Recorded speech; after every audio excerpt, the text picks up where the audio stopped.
काय रे मंग्या, गेले 4 दिवस झाले आपण हरिपाठातील एक एक अभंगाचा आपण चिंतन करताय, तू अर्थ सांगत आहे.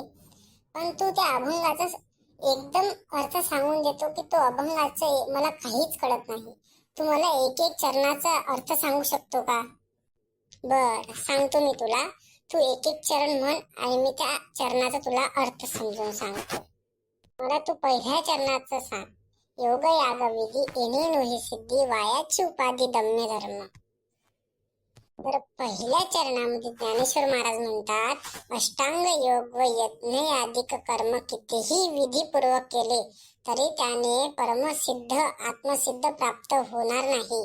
उलट मी असा योगी आहे व मी असा कट्टर याज्ञिक आहे असा अहंकाराची उपाधी तयार होते व आत्मधर्माच्या ऐवजी दंभ धर्माची प्राप्ती होते. हे ज्ञानेश्वर महाराज अभंगाच्या प्रथम चरणात सांगतात.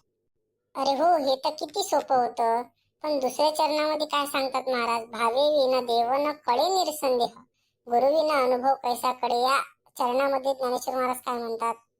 या चरणामध्ये ज्ञानेश्वर महाराज म्हणतात, देव श्री गुरु यांच्यावर नितांत श्रद्धा असल्याशिवाय देवाचे निसंदेह ज्ञान होत नाही. त्यातही श्री गुरु कृपा हेच आत्मानुभवाचे मुख्य साधन आहे. त्यांच्या कृपेशिवाय देवाचा प्रत्यक्ष अनुभव घेता येणार नाही. हेच ज्ञानेश्वर महाराज दुसऱ्या चरणात सांगतात. आणि तिसऱ्या चरणामध्ये काय सांगतात? तपे विना दैवत दिव्या विना प्राप्त, गुजे विना हित कोण सांगे. तिसऱ्या चरणाचा थोडा मोठा अर्थ आहे बरं का, लक्षपूर्वक ऐक. देवाची प्राप्ती होण्याकरिता तपस्या पाहिजे.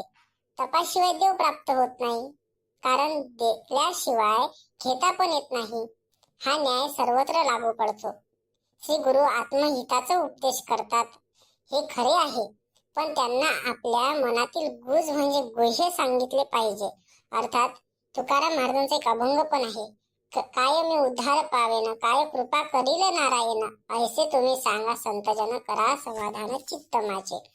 अशा प्रकारे आपल्या मनातील भाव प्रकट केले पाहिजेत, कारण आपण आपल्या मनातील गुज गुह्य सांगितल्याशिवाय आपल्यालाही हिताचे उपाय कोण सांगणार. हेच ज्ञानेश्वर महाराज तिसऱ्या चरणात सांगतात. मग ज्ञानेश्वर महाराज शेवटच्या चरणामध्ये काय सांगतात? ज्ञानदेव सांगे दृष्टांताची मात, साधूचे संगती तरुण उपाय. याचा अर्थ काय होईल?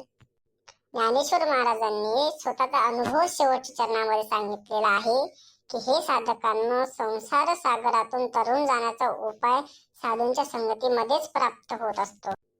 आता मला सगळ्या चरणाचा अर्थ समजला बरं का. आता तुम्हाला अशाच पद्धतीने मला रोज सांगत जा. तू मला विचारशील तर मी तुला रोजच सांगणार आहे.